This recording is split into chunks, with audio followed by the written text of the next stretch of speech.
this week is the 2-year anniversary of the coronavirus lockdowns. Those were the first mass quarantines in American history. And if you look back, you'll be struck by how much has changed since those lockdowns began. Think back to the America you grew up in. There were 3 things you knew about that country. It was a free country, it was a middle-class country, it was defined by small business, and it was a constitutional country. Our politicians were limited by the guardrails in our founding documents. They couldn't go past that. So it was a happy place. Unfortunately, none of those 3 things is still true about the United States. And lockdowns are not entirely to blame for that. No single cause ever is.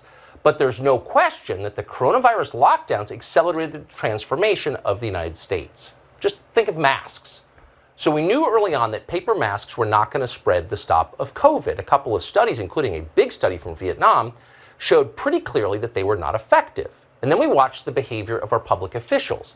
It turns out they didn't like masks any more than anyone else liked masks, despite the fact they had ordered you to wear masks.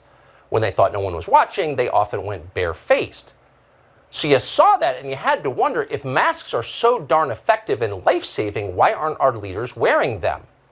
And we made that point. We made many points like it. We made them dozens of times on this show, and needless to say, it had no effect at all. The mask mandates stayed, and in some places they still remain. So as this unfolded, we started to realize that masks, in fact, a lot of this was not really about science or public health. So what was it about? Well, recently we learned the answer because we watched it.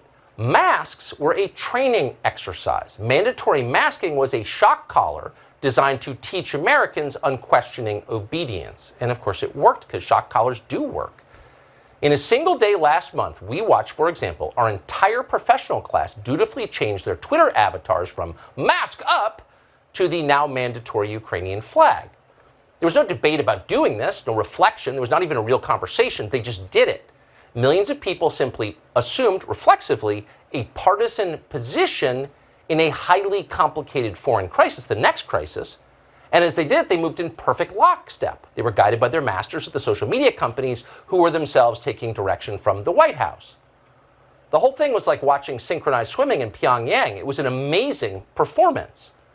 Most amazing of all was seeing Republican leaders join the herd. After 2 years of COVID training, they couldn't help themselves. The result was the largest political flash mob in American history. Republicans, Democrats, business titans, and the media all on one side. So, of course, dissent of any kind was banned instantly. And the few who persisted in asking questions about all of this found themselves censored. And those who persisted in asking questions because they were lucky enough to have a rare protected platform found themselves threatened with something worse, maybe indictment, maybe arrest.